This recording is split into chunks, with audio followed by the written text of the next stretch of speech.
Hey guys, welcome back to the channel. Thank you for tuning in.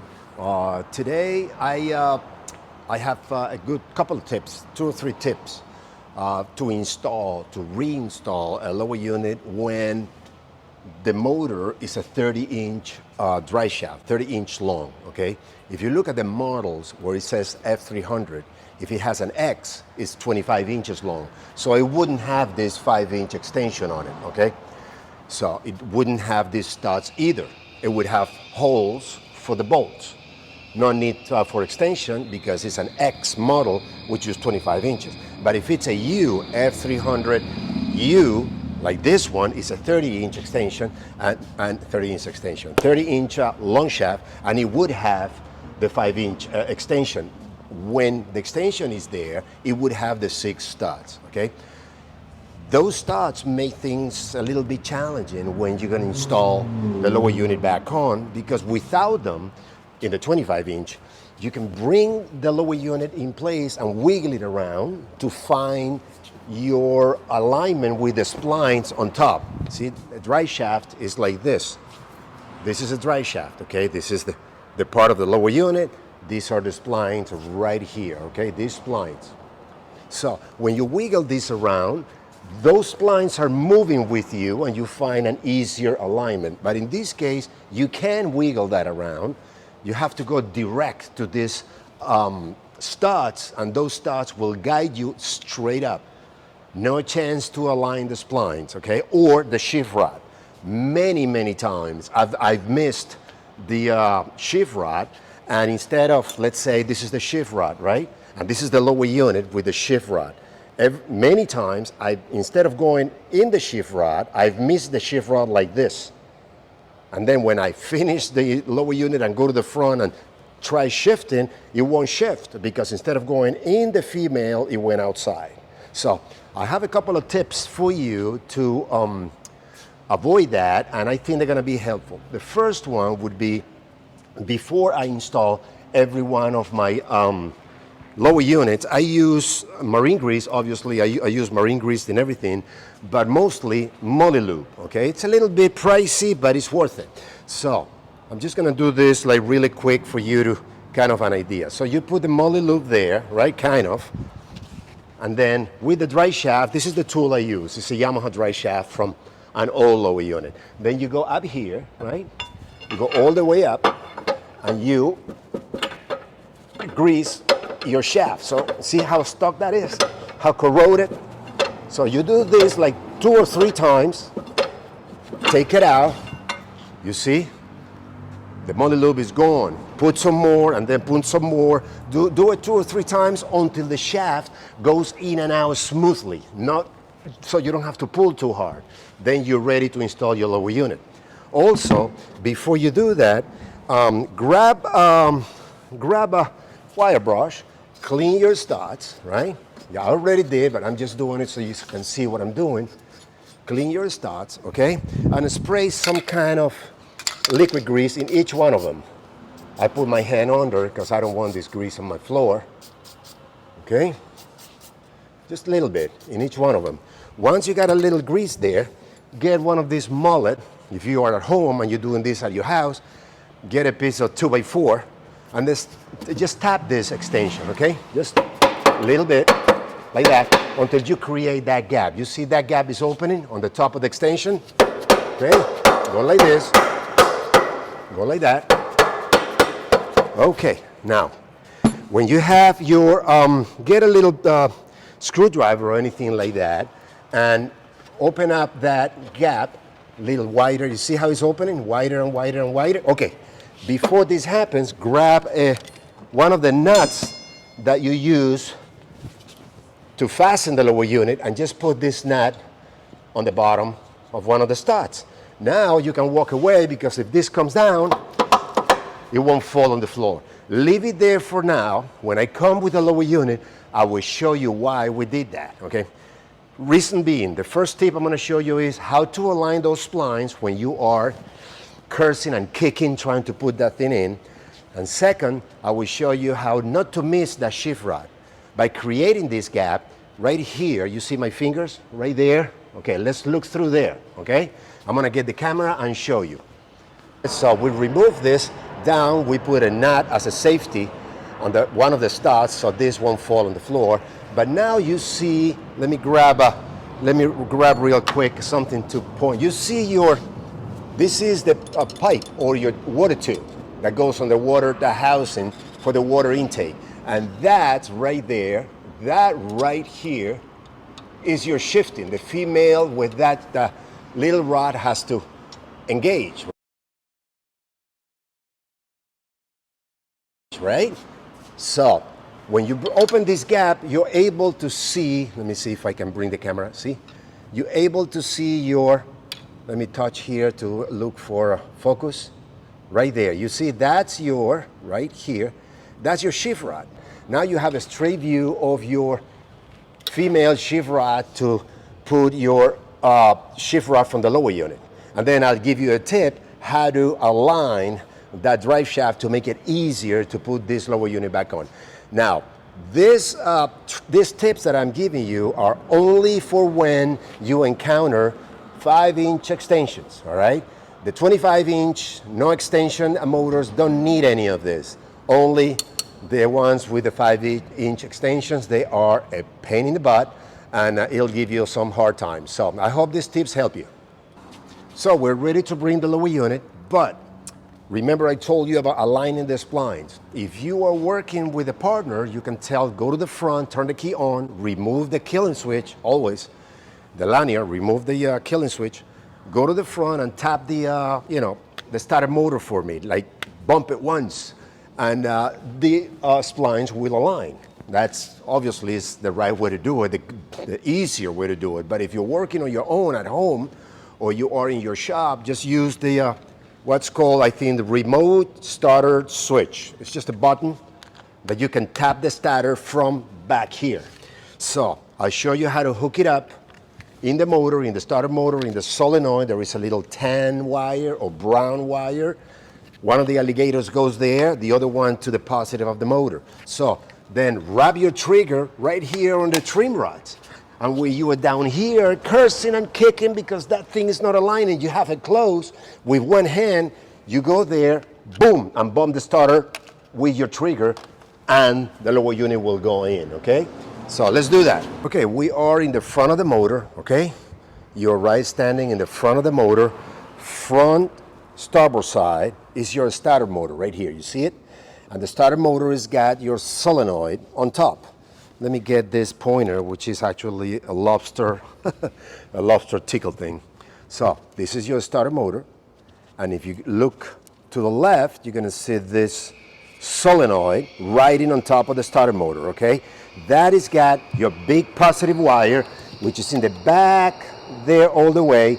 Don't worry about that. But look at this little boot right here. Let me see if I can put my camera in the right position, right here. Okay, good. Look at this boot right here. This little boot right here, move it with a pair of needle nose, or you can use probably this stick to remove it. Okay, I did. And look at that screw right there. That is, can you see the color of that wire? Let me see if I can probably touch it and focus a little. Maybe you can see that it's a brown wire, okay? That screw, let me leave it like that.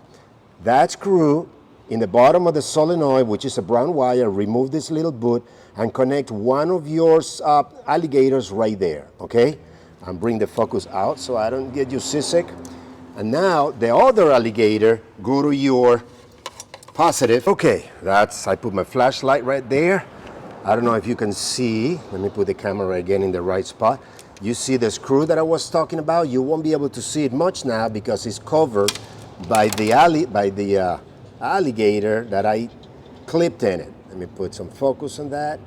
Can you see it? Right there. One of the alligators there, as I told you, and the other alligator on your red cable that comes from the battery switch, okay? From the batteries, all right?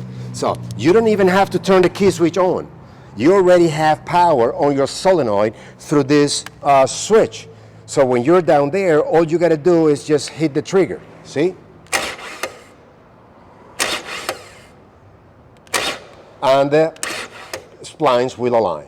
All right, before I bring the lower unit, I just want to show you really quick with the motor loop already, on the splines. I already did my up and down many times with grease and finally motor loop. And look at this now. Remember how stuck it was? Look at this now. Up, down. Look at this. Those are the splines right there. I can put it there, and if I don't grab it, it'll fall off. Look at that. Look at how soft all the way in. Look at that. All the way in. Look at that. See? That's when you know that lower unit, when you're gonna remove it in the future, it's not gonna be stuck on you like these two were, really bad. Okay, so the next thing I wanted to show you is the time, the moment of truth, when you bring in the lower unit and you're gonna align it right here, right? Just put it close to the midsection. Remember, first thing you're gonna do is to put this up and remove your safety nut. This shouldn't fall at least that fast, so you can leave it there for a second. Now, the next tip that I wanted to give you, remember at the beginning of this video when I told you that these units are fastened with two bolts. The short one in the front pocket, the longer one behind the zinc. This time, for now, only for the installation. Forget about the short one, just put it away. Keep the longer one. The longer one, once you got the lower unit here, you're gonna insert it in the front where it shouldn't be. It's only for the installation, in the front pocket. Why? Because that pocket is less deep, kind of shallower. So it will give you enough bolt for this midsection to be like about here.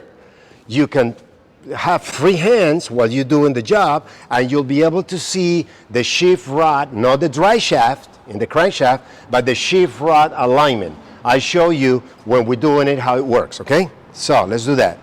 I keep my longer bolt right here. I already removed my safety nut. I'm ready to put the lower unit. I have my started button right here. See? Right here. Okay? I'm gonna wrap it around the trim so I have it closed when I wanted it. And here we go. Let's put this thing in there. Okay. So, let's push it in there. Okay? And worry about the splines of the drive shaft right now. Never mind the sheave rod for now. Okay? Align the best you can on the 6 studs. Get your holes on the 6 studs. When you think you're kind of close, bump it once with the starter switch. Again. I can feel again. Okay, so now bring the longer bolt. Keep a hand in your transmission, bring the longer bolt, put it in the front pocket. Leave it there and give it 5 turns or so. 1, 2, 3, 4. Is it turning? Yes. That's it. About 5 turns, right?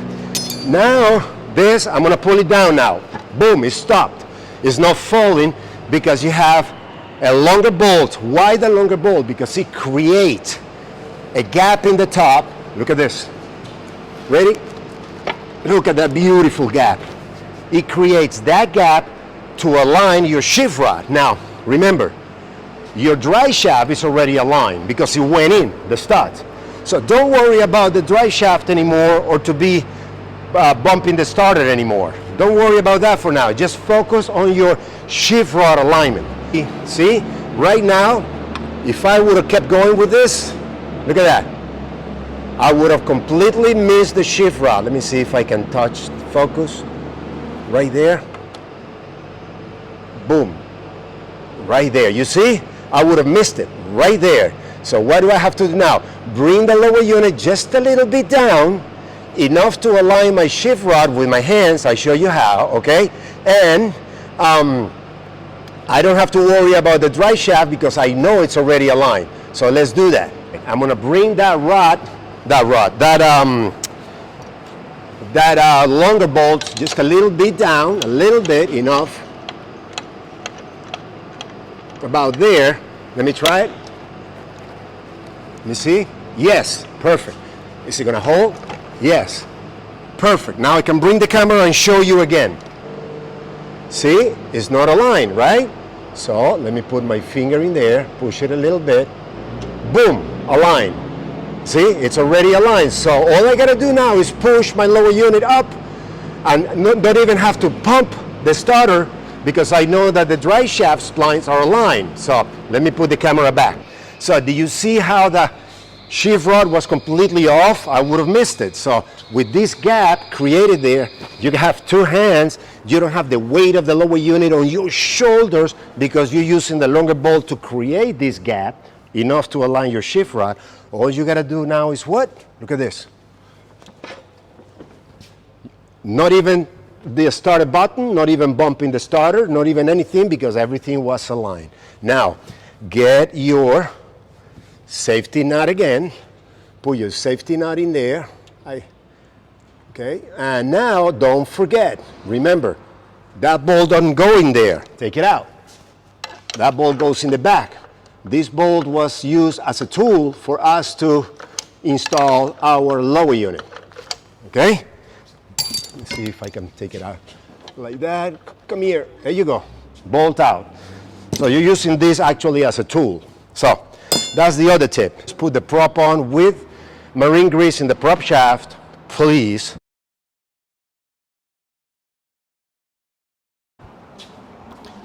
Okay guys, well there you have it. I'll try to clean your mess, your hands when you're done and the job looks better. Everything's been fastened. Don't forget to grease your prop shaft and put the safety pin, stainless safety pin, to avoid the propeller from coming loose.